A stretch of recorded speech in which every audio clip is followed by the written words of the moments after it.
Hello everyone, কী ভাবছেন এগুলো পাকা আম? না না, এগুলো পাকা নয়, কাঁচা আম।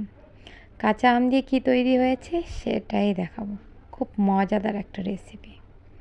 কাঁচা আমগুলো আমি ভাপিয়ে নিলাম, খুব সুন্দর করে ভাপাতে হবে কিন্তু। মোটামুটি আমার 10 থেকে 12 মিনিট টাইম লেগেছে এগুলো ভাপাতে।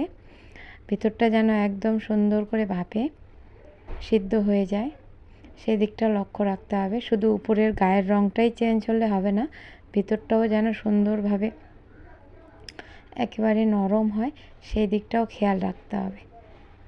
এই যে আমি হাত দিয়ে নেড়ে দেখছি আমটা সুন্দরভাবে সিদ্ধ হয়ে গেছে। আমি এখন এটাকে নামিয়ে নেব। সুন্দর করে নামিয়ে নিয়ে ঠান্ডা করে আমি চচাগুলো ছিলে নেব একটা পাত্রে।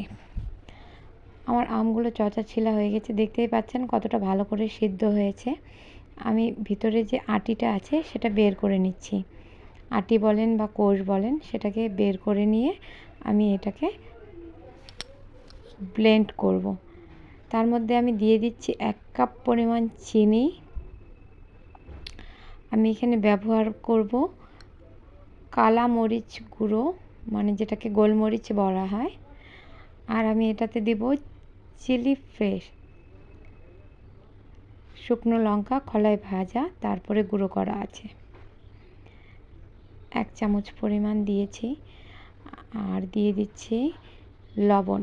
এখানে আপনারা বিট নুনটা ব্যবহার করবেন, বিট নুন ব্যবহার করলে এর টেস্টটা আরও অনেক বেশি হয়। আমার ঘরে এখন ছিল না, তাই আমি নুন দিয়েছি।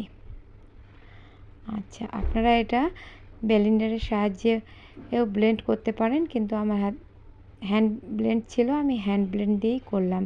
মিক্সিতেও আপনারা এটা সুন্দর করে ব্লেন্ড করে নিতে পারেন। এটা সুন্দর করে হয়ে গেলে দেখতেই পাচ্ছেন একটা পাতলা আকারে আমের পাত তৈরি হয়েছে। এই আমের পাতটাকে আমরা কড়াইয়ের মধ্যে করে সুন্দর করে জাল দেব কিছুক্ষণ, 5 থেকে 7 মিনিট জাল দেওয়ার পরে আমার আমের পাতটা এরকম হয়ে গেছে। আমি একটা স্টিলের থালার মধ্যে সর্ষের তেল মাখিয়ে নিলাম। নেওয়ার পরে আমি এটাকে সুন্দর করে পাতলা করে মেলে দিলাম। খুব একটা পাতলা করিনি, আমি মোটামুটি রেখেছি। আর এটা হচ্ছে গ্লাসের মধ্যে আমি 2 চামচ দেওয়ার পরে ফ্রিজ থেকে ঠান্ডা বরফ জল বের করে এটা গুলে শরবত হিসেবেও আপনি খেতে পারেন। যদি আপনি চান এটা ফ্রিজে স্টোর করতে, আপনি সুন্দর করে একটা কন্টেনারে রেখে অনেক দিন ধরে স্টোর করতে পারবেন। গরমের সময় এটা ঠান্ডা জলের সাথে গুলিয়ে খেলে খুবই ভালো একটা টেস্ট আসে।